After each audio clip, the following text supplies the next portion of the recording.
Hey everybody, welcome back to the homestead. My name is Emily. I'm out here at the chickens' bathhouse or shade structure. That's how they use it. So I often refer to it that way.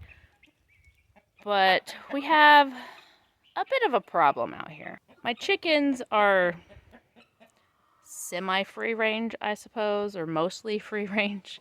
They have a fence to kind of suggest to them that they stay in, and the older chickens and the guineas, for the most part, there's one guinea that always gets out, but the older chickens stay in.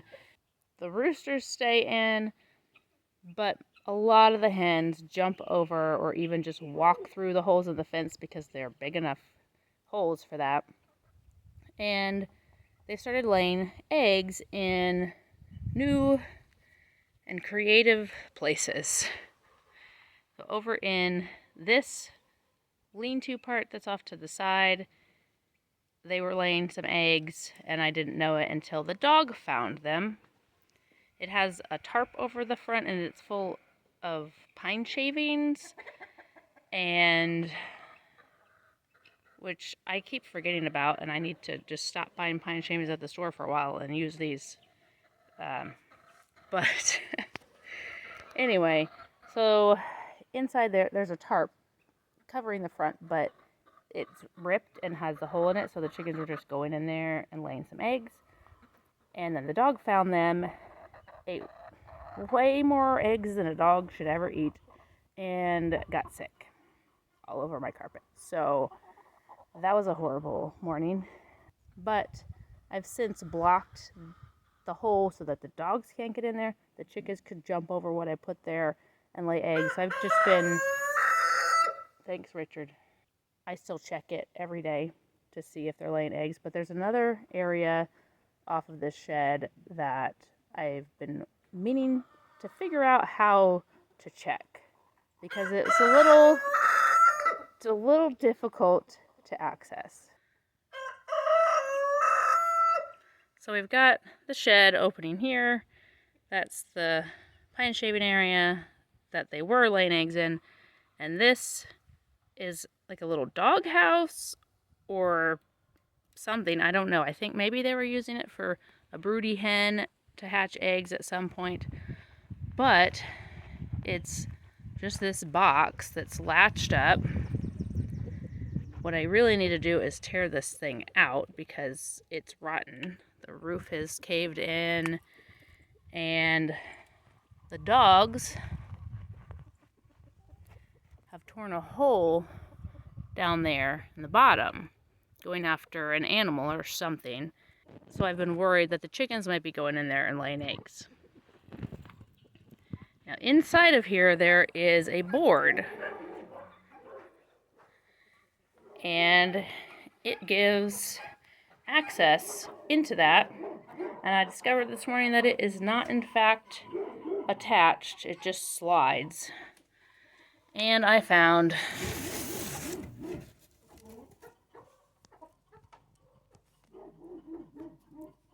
a whole bunch of eggs, which you can't see because there is a chicken in there.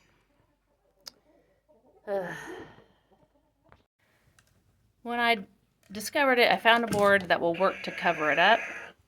Oh no, she just made the I am broody noise. Great. So we do not need more chickens right now. We have plenty of laying hens. We don't have enough space to house more laying hens. So these are going to get checked and possibly disposed of because I have no idea how old these are. And if she's gone broody, then they've probably started developing already, because we do have roosters, so that's entirely possible. But I found a board that will work to cover up that hole. But when I found the board, I didn't know if there was a chicken in there, and it's like, I'll just do it later, because I don't think the dogs can get in that hole that the chickens can get into, at least not yet. So I was like, we'll do it later in the day. But that is one of the things I'm going to tackle today. And then hopefully I'll get to go work in the garden. I believe this is Rex. Yeah, that is the I'm broody noise. Yeah, I see you fluffing up. Don't peck me, please. Come on. Come on. Okay, got her off. Just pulled her tail a little bit. Now, look at all those eggs. Wow. That's a lot of eggs.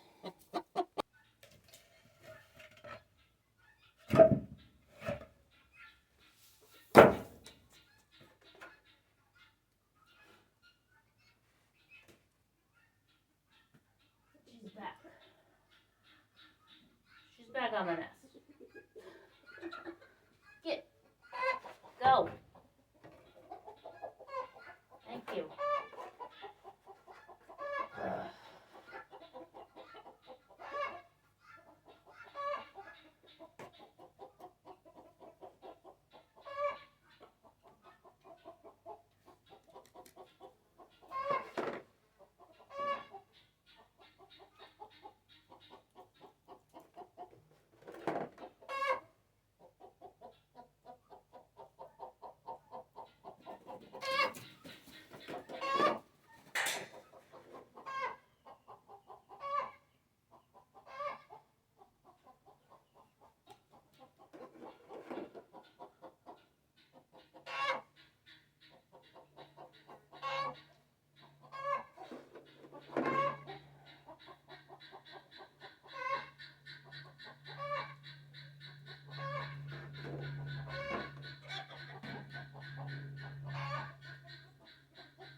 No.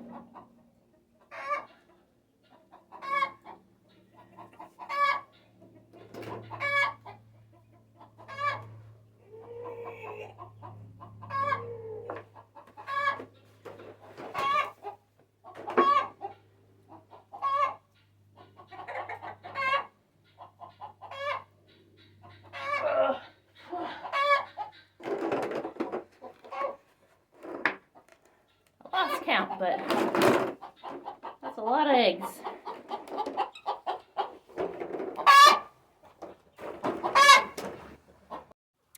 There are 23 eggs in here. I'm going to cover up the hole on the other side before I close this back up in the shed, because I can see in this hole. I can't really get in to see in that hole because there's that fence surrounding it, which is why I hadn't gotten around to checking it yet. There's also a tree branch growing in front of the door to it, so that's not exactly accessible from the outside right now.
Okay, let's double check for chickens. Nobody over here. Nobody over there.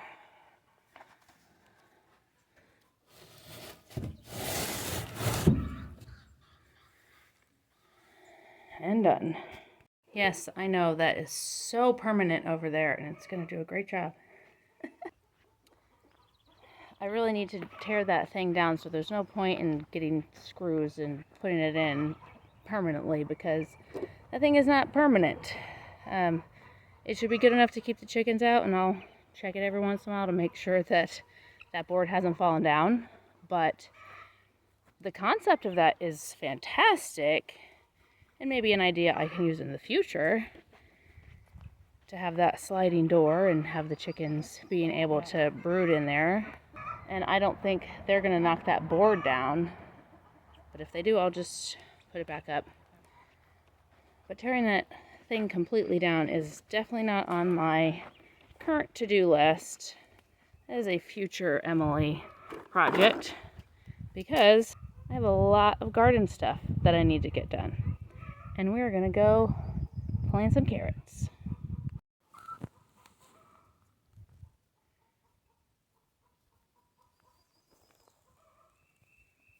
Rex is trying to figure out how to get back in. This here is the row that I put my onions in, and I went through the other day and put in carrot seeds between each of the onion rows. I have heard great things about planting onions and carrots together. Intercropping is the fancy word for that, because the carrots grow below the soil and the onions basically grow on top of the soil, or very close to the top. So I'm hoping that this will all fill in nicely, and it does need to get watered again, but I'm going to plant the rest of my carrot seeds before I do that, just so I can water all at once. Now, the next row over, I planted my peas and one row of onions. The peas are looking fantastic. Part of me thinks I should thin these out, but the other part of me is like, no, I can't possibly do that. So hopefully they'll do well, because I'm listening to the part that's saying no. But then I've got, that's grass. I've got the onions. These are the Walla Walla onions here in this row. And I'm going to pull this mulch off and plant between the peas and the onions. I'm going to put carrots right down in the middle until I run out of seeds. I have one partial packet left of the carrot seeds that I had. I've got Denver's 126, Imperator, Nante's Supreme. Not sure how to pronounce that entirely, but that's my guess. And Touchon, and I have a partial packet of Touchon left. I didn't get very many, maybe like 2 or 3 feet at the most planted of that in the other bed. So it's most of a packet, and it may or may not make it all the way down this row, but we're gonna go as far as we can.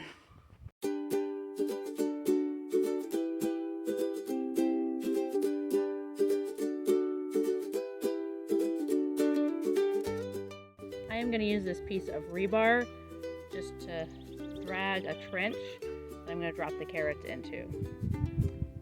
Simple and easy. You could use a stick or a small shovel or a hoe or whatever, but this is what I'm using today.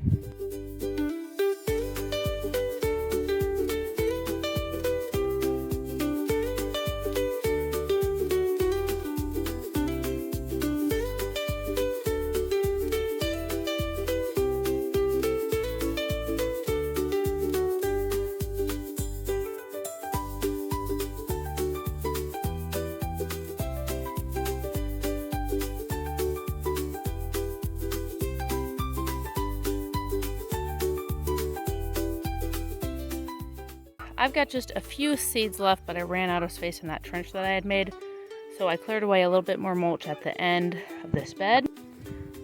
I stopped here. I've got this area here, and then I could go along here. I also stopped planting onions right there. That's the last onion. So I can make another row there. So let's get these in the ground.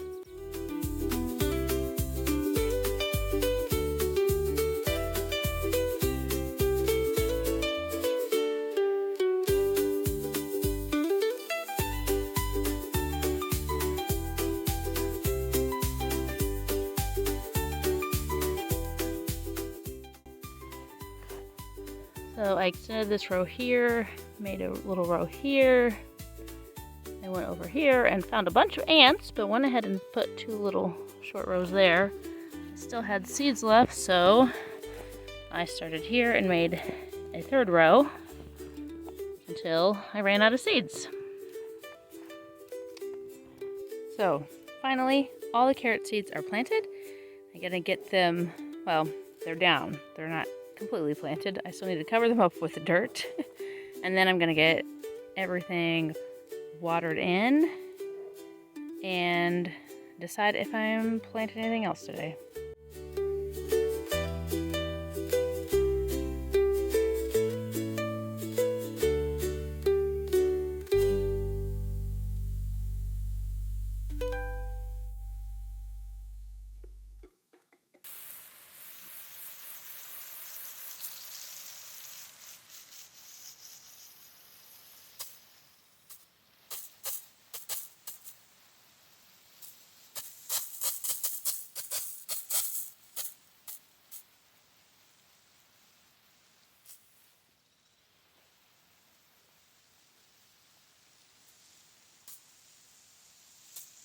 It is getting pretty hot and it's lunchtime, so I'm going to take a break. I'll probably be out later in the day to plant some radishes or something like that. But thank you for hanging out with me this morning, and I can't wait to see you in the next video. Bye!